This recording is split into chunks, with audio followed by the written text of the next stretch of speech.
Hey! Hi! Look at that! Hi! Hi, sweetheart! Oh my god! Hello, my baby! God. Hi, sweetheart!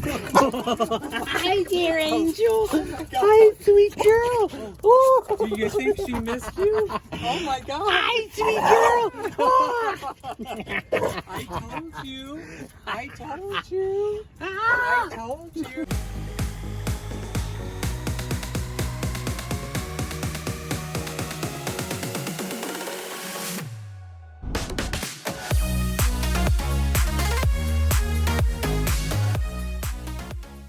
Hello, my friends, and welcome to The Simple Sober Life. I am Joshua, and I help others make simple changes to create a life of awesome. Welcome, my friends, and thank you so much for joining me. First of all, I have to apologize. I know I haven't been putting out as many videos this week. I don't know about you, but this has been the longest week I have experienced in a long time, and I'm not exactly sure why.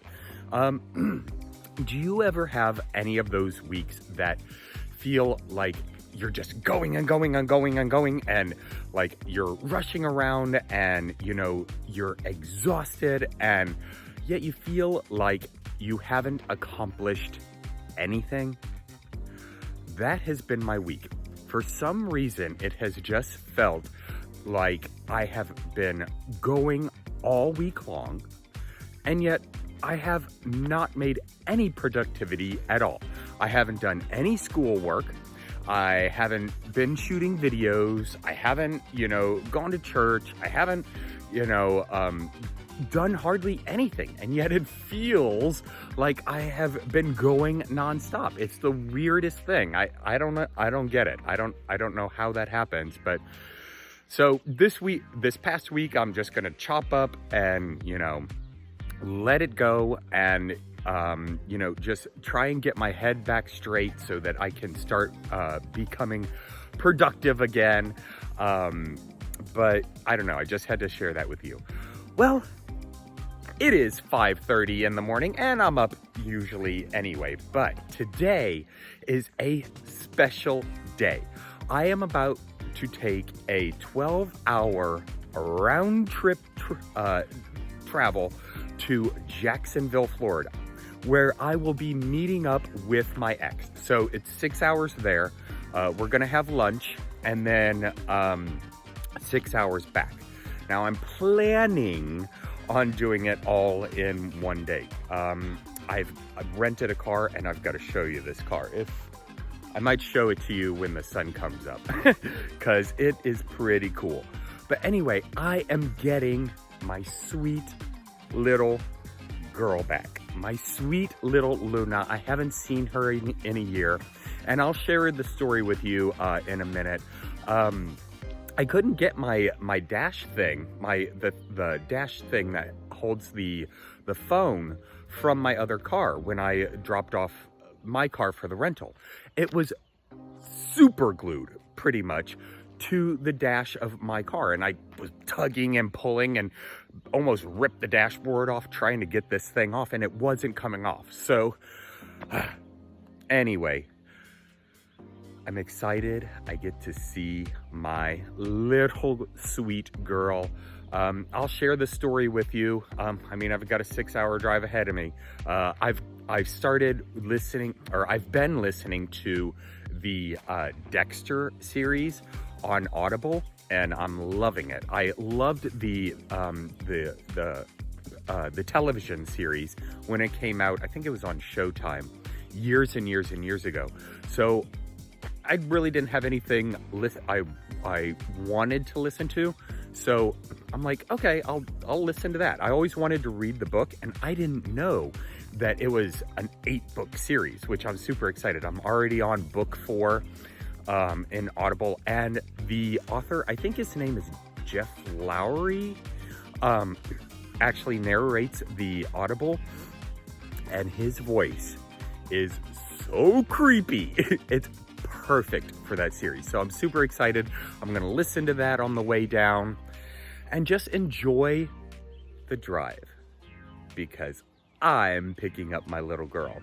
So if there's anything interesting on the way, I'll definitely pop in and show you. I'm leaving a little earlier than we're scheduled to meet up. We're meeting up at 1 o'clock. It's a 6-hour drive. It's 5:30 now. So I should have some leeway time, you know, for stops and whatnot. But anyway, I will check back in a bit. So I'm about 4 hours into my journey. I have crossed into Georgia and I'm actually back in Savannah. I was here in late April, early May, and I absolutely loved this town. Now I'm passing through a different area. It's not the downtown area. It's more of a residential area. So I had to make a pit stop, you know, go potty. But I wanted to show you around this car. And I've got to tell you, it is so relieving to be in a car that I know is actually going to work. You know, I dumped off my my piece of junk car, the one that I practically have to push everywhere, and I am sitting in a brand new Ford Fusion. Now, Ford generally isn't a car that I would purchase for myself. I don't have anything against them. Just, I've never really found anything that has tickled my fancy. But I gotta tell you, this car is pretty cool. You know, it's got, in fact, let me just show you. So this car has all of the bells and whistles that I would imagine you could ever possibly want. Look at that huge navigation screen. And I've got my phone hooked up to through Bluetooth, so I'm listening to the Dexter series through the speakers, which is so much nicer than, you know, having to listen to it through my headphones while I'm driving. But I mean, this thing, of course, has cruise control and everything like that. All of these buttons, I have no idea what they really do. But what I did notice with the cruise control, I had it set to about 80. And whenever someone is in front of me, when I get like, I think it's like 20 yards or something, and they're in front of me about 20 yards, the car will automatically start slowing down. And when they move over, the car automatically speeds up. It's the weirdest thing. It's so weird to have a car that will just, you know, take control for you. But it's got really nice leather seats. Of course, I had to stop in for some breakfast. I had a sausage bagel on an everything bagel. It was kind of nice. And a vanilla latte, iced vanilla latte. But this car has a sunroof, and it is hugely spacious. Really, really roomy for such a car. But I think one of the weirdest and coolest features of this car is it has air-conditioned seats. And I'm telling you, if you've never experienced air-conditioned seats, that is a weird experience. Imagine having someone blow cold air on your butthole and your nuggets while you're driving. It's so weird. And the first time that I sat in here, it was already on, and I'm like, what in the hell is that? And then it kind of dawned on me, it's air-conditioned seats, but it's literally cold air just kind of blowing across your nether regions. It's a little odd, but not so bad. All right, my friends, I've got to get back on the road. I'm meeting Ryan at 1 o'clock. That still leaves me, what, maybe about 2.5 hours or so. I should be there in plenty of time. I brought, sorry about that, I hit the wrong button. I brought the paintings that I'm actually going to give him both paintings. But I want to stop off by Dollar General and get like a little gift bag or something. You know, he's giving me my dog back, so I guess I could give him something, right? Anyway, my friends, I'm gonna go pee and hit back on the road. I'll talk to you in a bit. I just crossed into the state of Florida, and now I'm stuck in hideous traffic. And apparently they actually do have COVID-19 checkpoints. It's about 4 miles up, and we are just bumper to bumper right now. This is odd. It's really a reflection on what's going on in the world, and that it is actually still a problem. But I just wanted to check in with you, and let me get through this this checkpoint safely. And when I'm only about a half hour away from my final destination, and you know, I'll tell you the tale of how I haven't seen Luna in over a year. All right, there's a truck coming over, so I gotta go. I guess I went through the checkpoint. The road went down to the 3-lane highway went down to two lanes, and there were orange barriers separating the left and right lane, and they wanted semis to get in the left lane and every other car in the right lane. Well, of course, nobody followed that, but there wasn't any stopping. There wasn't any. I mean, we all slowed down because we were all congested, but I don't know if they were monitoring license plates from video cameras or spy equipment or, you know, telephoto lenses, but that was a weird experience, you know, they had flashing signs everywhere. COVID-19, checkpoint, stop, congested traffic ahead, move to the left, move to the right. And then we did nothing. I don't know. It's a weird time we're living in, that's for sure. But I got a text from Ryan saying that they were about 45 minutes away. I'm about a half hour away right now, so I should beat them. Not going to make it to Dollar General because I hate being late, and I don't like being not the first person there. I have to be the first person there. It's an OCD thing, I guess. I don't know. But anyway, I'm going to shut up and drive, and I will talk to you in a minute.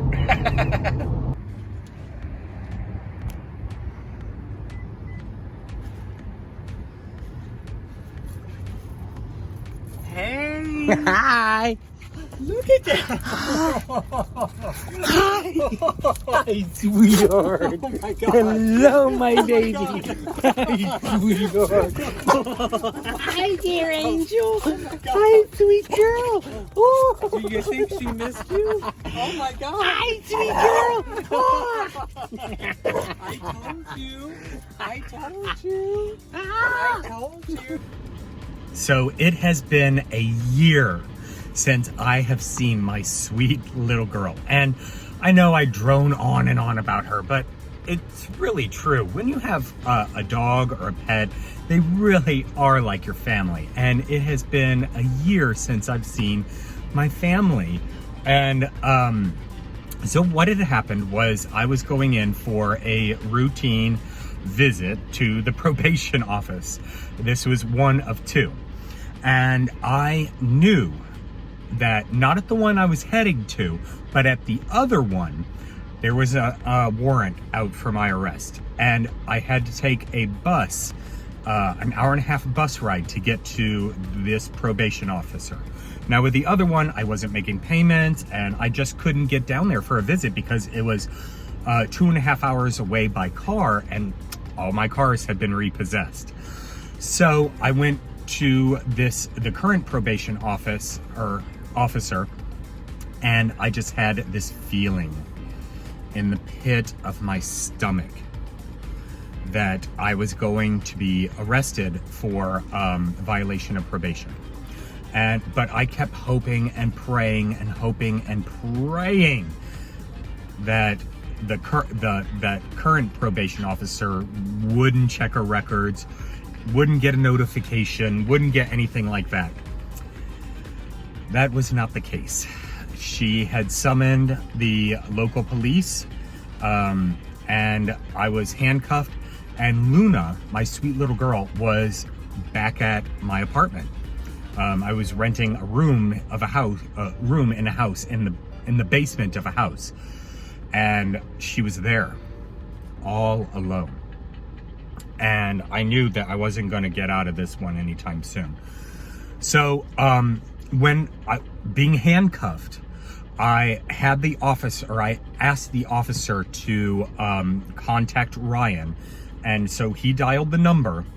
And as I'm sitting in the back of this paddy wagon, he allows me to talk to Ryan for 30 seconds. And quickly and fortunately, Ryan picked up the phone. I told him what was going on, and I said, you have to come get Luna immediately. And so he did. He drove. I was in Atlanta, so that's like an 8.5 hour drive. He drove up from Naples to Atlanta, broke into the house to get Luna, and took her back. And that was on March 24th of 2019. And now it's over a year later. And I finally get to see my sweet, sweet little girl again. And she's gonna stay with us for a while. Hopefully she gets along with Faith and Callie. You know, everything is set on that. If they don't get along, then she's gonna have to go go back with her daddy down in Florida. But I hope she makes a new best friend, and I'm just super excited to have her and to see her. And the welcome I got from her, wow. Nothing warms my heart like oh my gosh. I don't know. I don't even know how to describe it. And it's all thanks to being in sobriety and being able to, you know, work on the various areas of my life that I was able to experience this joy. I'm going to head back up north because I've got a 6-hour drive ahead of me. It's about 2:30 now. I've got to drop off this rental and pick up my shitty mobile. But I will talk to you on the way. Anyway, I'm at a loss for words right now, so I'm just too happy. Anyway, I'm rambling on. I'll check back in a bit.